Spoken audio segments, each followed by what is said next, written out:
La prédication de la croix semble folie à ceux qui périssent, mais pour nous qui sommes sauvés, elle est la puissance de Dieu. Car il est écrit « J'abolirai la sagesse des sages » 1 Corinthiens 1, 18, 19. Saül de Tarse, autrefois pharisien et sectateur zélé de la loi, avait été l'un des pires antagonistes, l'un des plus irréconciliables ennemis d'un Messie crucifié. Et certes, il pouvait comprendre l'opposition haineuse de ses auditeurs, alors que, rempli de la céleste vision, il essayait de leur faire saisir la signification profonde et le but de la croix. Sous l'illumination d'en haut, Saül avait compris que le calvaire était la réponse de Dieu à la chute, réponse souveraine de celui qui est la sagesse même. Nous lisons dans la Genèse, la femme vit que l'arbre était bon et désirable pour devenir intelligent ou sage, Genèse 3:6. Le désir de passer les limites voulues par le Créateur, le désir de connaissance, au-delà de ce qu'il avait révélé, fut l'une des causes de la chute, et les effets s'en font sentir jusqu'à nos jours.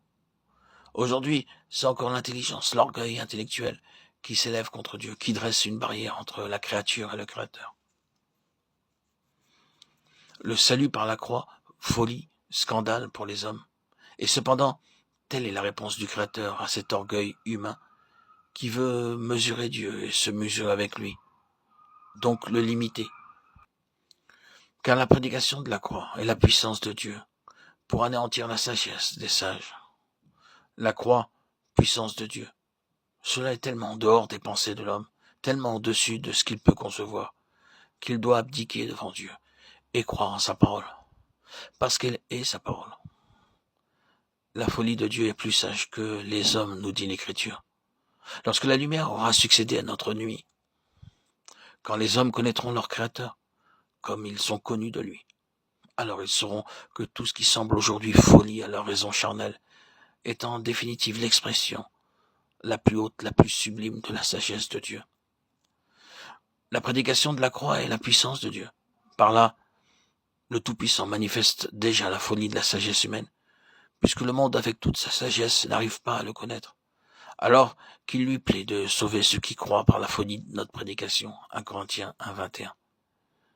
Dieu, au moyen de la folie de la prédication, accomplit ce miracle de sauver des âmes de la puissance et la culpabilité du péché, et de les créer à nouveau en la ressemblance de celui qui est le premier-né entre plusieurs, le premier-né de ceux qui sont morts.